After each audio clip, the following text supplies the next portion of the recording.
Clarification করতে চাই যে বাংলাদেশ ক্রিকেট বোর্ডের যে প্রক্রিয়ায় তার ফাইন্যান্সটি পরিচালিত এটা একটা স্বচ্ছ প্রক্রিয়া। সেই প্রক্রিয়ার সম্পর্কে একটু আমি আপনাদেরকে অবহিত করতে চাই। আমাদের এই প্রক্রিয়ায় প্রতিটি ডিপার্টমেন্ট বা বিভিন্ন অঙ্গ কমিটিগুলো তাদের রিকুইজিশন বা তাদের চাহিদা মোতাবেক যে পেমেন্টগুলো চায় সেই পেমেন্টগুলো ফাইন্যান্স ডিপার্টমেন্টে আসে এবং ফাইন্যান্স ডিপার্টমেন্টে তারা স্ক্রুটিনি করে। আসার আগে কমিটির সকলের সই হয়ে সেই জিনিসটা আসে এবং ফাইন্যান্স স্ক্রুটিনি করার পরে বিসিবির অ্যাকচুয়ালি একটি ইন্টারনাল অডিটর আছে, বাইরের একটা অডিট কোম্পানি যেটা অডিট করেন এবং তাদের কোনো অবজারভেশন থাকলে সেটা কারেক্টেড হয়। হওয়ার পরে বিসিবির সকল পেমেন্ট পদ্ধতি, চেক, ব্যাংক ডকুমেন্ট মিনিমাম দুটো গ্রুপ থেকে সই হয়। একটা ম্যানেজমেন্ট গ্রুপ এবং আরেকটা BCB board directors group. So অডিটের পরে ম্যানেজমেন্ট গ্রুপ যখন এটা সই করে তখন বিসিবির যারা ডিরেক্টর সই করার জন্য দায়িত্বপ্রাপ্ত হন তারা দেখেন যে এটা অডিটের থেকে পাস হয়েছে কিনা, তারপরেই তারা তাদের স্বাক্ষরটি করেন। তো সেভাবে আমার যে দায়িত্ব রয়েছে আমি সেই দায়িত্ব পালন করি। বিপিএলের জন্য আরেকটা গ্রুপ আছে, প্রভিডেন্ট ফান্ডের জন্য একটা ডিফারেন্ট গ্রুপ আছে। সো এখানে যেটা বলা হয়েছে যে খালি ডাইরেক্টররা সই করেন সেটা নয়, ডাইরেক্টরদের সাথে আগে ম্যানেজমেন্ট সই করতে হয়, তারপরে ডাইরেক্টররা সই করেন। আরেকটা যে বিষয় হয়েছে যে প্রতিটি আপনারা জেনে থাকবেন যে আমাদের জুলাই অগাস্টের পরে বোর্ডের ডিরেক্টর সংখ্যার কিছু ঘাটতি ঘটে এবং বিভিন্ন কমিটির দায়িত্বে আমরা অনেকেই ছিলাম না। যে যার দায়িত্বে ছিল বাট দায়িত্ব বন্টন হয়নি, যেটা আলটিমেটলি জানুয়ারির শেষের দিকে এসে বন্টন হয়েছে, যেখানে আমাদেরকে আরও অধিকারও কিছু দায়িত্ব দিয়েছেন।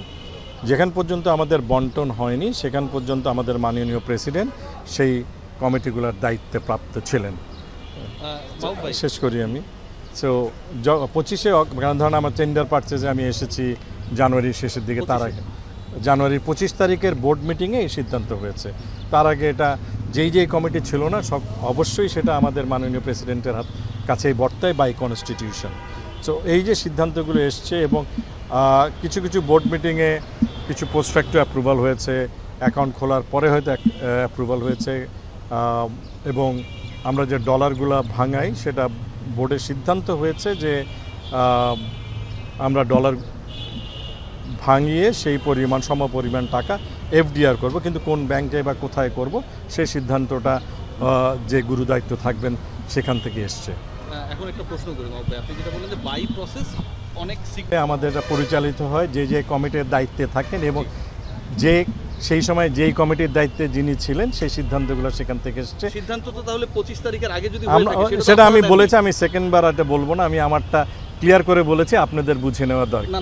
আমরা 25 তারিখের আগের সিদ্ধান্ত তো আপনারা নেন নাই না, কিছু ক্ষেত্রে বোর্ড নিয়েছে, কিছু ক্ষেত্রে যে যার দায়িত্ব ছিল সে নিয়েছে। আনট্রান্সপারেন্ট ডিসিশন কি আপনারা সিগনেটরিরা নিয়েছেন?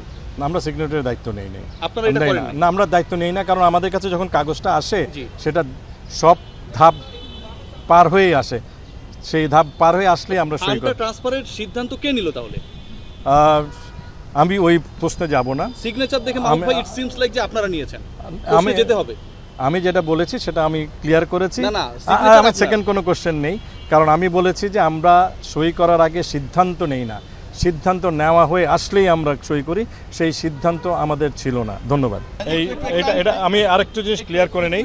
আপনারা হয়তো বিসিবির অলরেডি একটা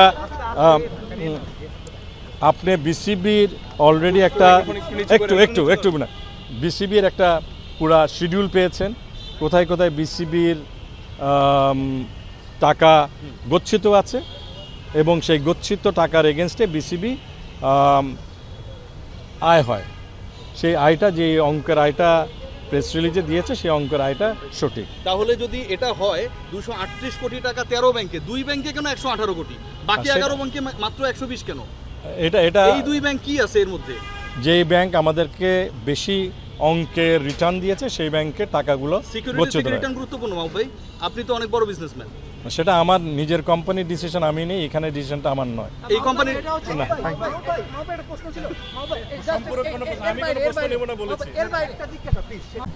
আমরা সংঘবদ্ধভাবে কাজ করি এবং এটাকে সামনের দিকে নিয়ে যাওয়ার দায়িত্ব আমাদের এবং আপনাদের সকলের। আমি মনে করি যে বিসিবি একটা ক্লান্তিনগ্ন পার হচ্ছে, কারণ 5ই আগস্টের পরে জনবল এবং খেলা দুটোই এমনভাবে চলছে, সেখানে আমার মনে হয় সকলের সহযোগিতা প্রয়োজন আছে।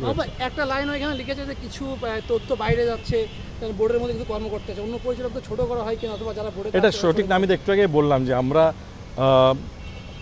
আমাদের দায়িত্বে ফিরে যাই, আমরা ক্রিকেট নিয়ে আমরা আমাদের মন নিবেশ করি, তাতেই আমার মনে হয় ক্রিকেটের উন্নয়ন হবে।